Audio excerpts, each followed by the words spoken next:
अनोखी आवाज में आप सभी दर्शकों का बहुत बहुत स्वागत है और मैं हूं आपके साथ अनुष्का।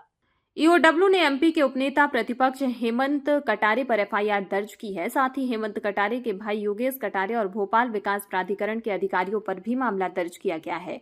दरअसल बीडीए के अफसरों और हेमंत कटारे पर आईएसबीटी के भूमि आवंटन गलत तरीके से डायवर्जन करने का आरोप है। बताया जा रहा है कि बिना टेंडर गलत तरीके से बीडीए के अफसरों ने हेमंत कटारे की कंपनी को प्लॉट आवंटित किया है और कमर्शियल इस्तेमाल की अनुमति देने का मामले में एफआईआर दर्ज की गई है। भूमि आवंटन से संबंधित शिकायत सीआर दत्ता ने की थी।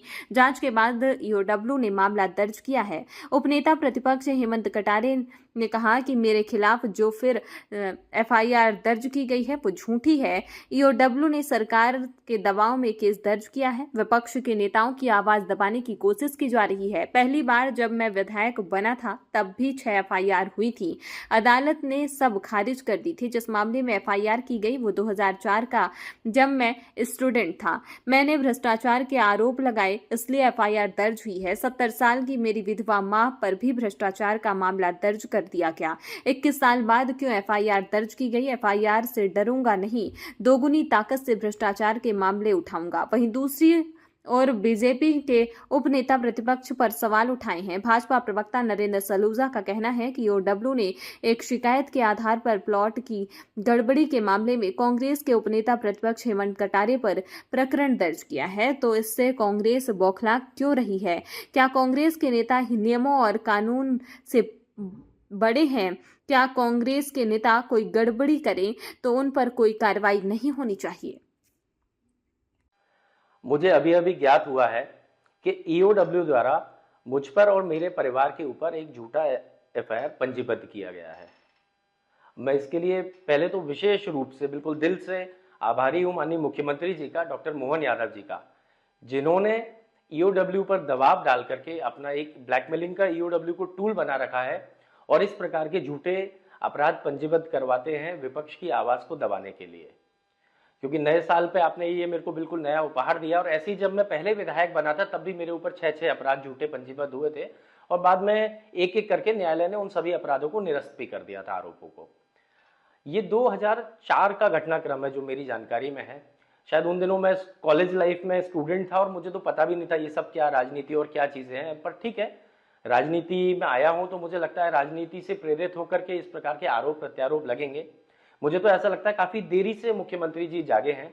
ये एफआईआर और 6-8 महीने पहले करते तो मुझे लगता है उपनेता बनते ही आपने विपक्ष की आवाज को दबाव दे करके दबाना शुरू कर दिया।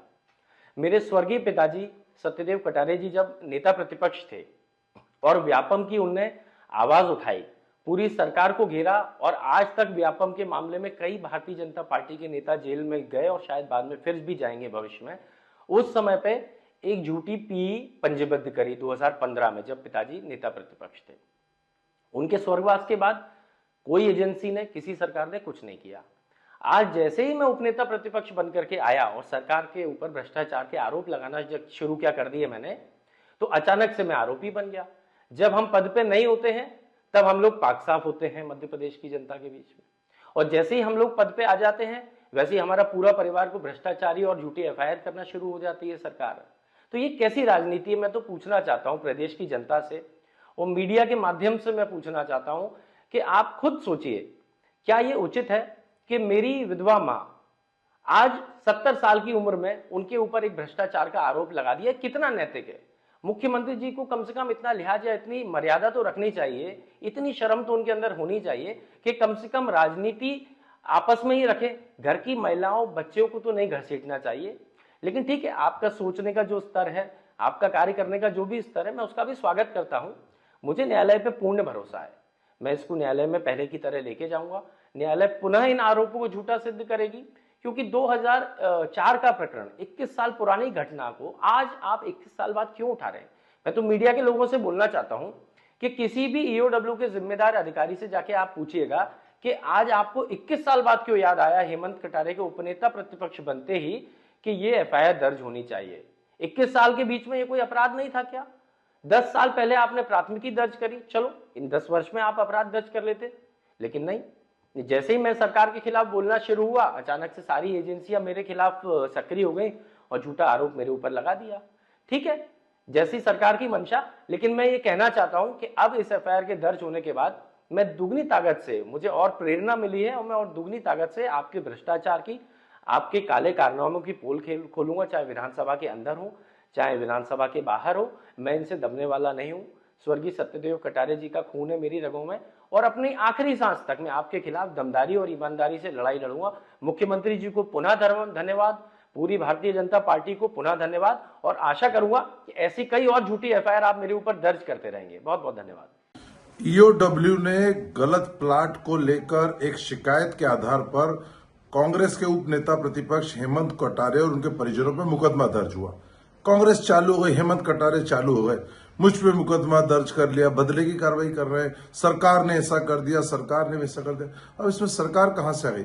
किसी व्यक्ति ने शिकायत दर्ज करी, ईओडब्ल्यू ने जांच करी, शिकायत सही पाई गई तो कार्रवाई हुई। और हेमंत कटारे को तो आगे बढ़कर इस जांच का स्वागत करना चाहिए। यदि वो कहते हैं कि झूठा मुकदमा दर्ज है तो अपने आप को निर्दोष साबित करें। उनको तो स्वागत करना चाहिए कि हाँ, निष्पक्ष तरीके से सभी की जांच होना चाहिए। कोई रसूखदार हो, किसी भी राजनीतिक दल से जुड़ा हो, बड़ा व्यक्ति हो, किसी को भी बख्शा जाना नहीं चाहिए। लेकिन वो तो चालू हो गए कि सरकार की मैं पोल खोल रहा हूं, मैं फलाने मामले उजागर कर रहा हूं। अरे याद रखें हेमंत कटारे जी, ये मोहन यादव जी की सरकार है, भाजपा की सरकार है। ये क्या हेमंत कटारे से डर के काम करेगी और हेमंत कटारे के झूठे आरोपों से डर के काम करेगी? हेमंत कटारे के झूठे आरोपों में कोई दम नहीं और ये भाजपा की सरकार किसी झूठे आरोपों से डरने वाली नहीं। यदि ये गुमान है हेमंत कटारे जी को तो गुमान को दूर कर ले।